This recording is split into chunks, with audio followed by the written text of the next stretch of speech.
Hello everyone, let's learn how to leave Discord server.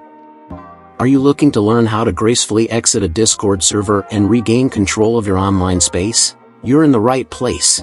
In this video, we'll walk you through the steps to leave a Discord server easily and efficiently. Whether it's a cluttered server or you've simply outgrown it, we've got you covered. Let's dive in and make your Discord experience exactly what you want it to be. Before we start, leave a like and subscribe for more tutorials like this. First, let's open the Discord app on your device. When you do that, click on these three lines to go to the Direct Messages hub.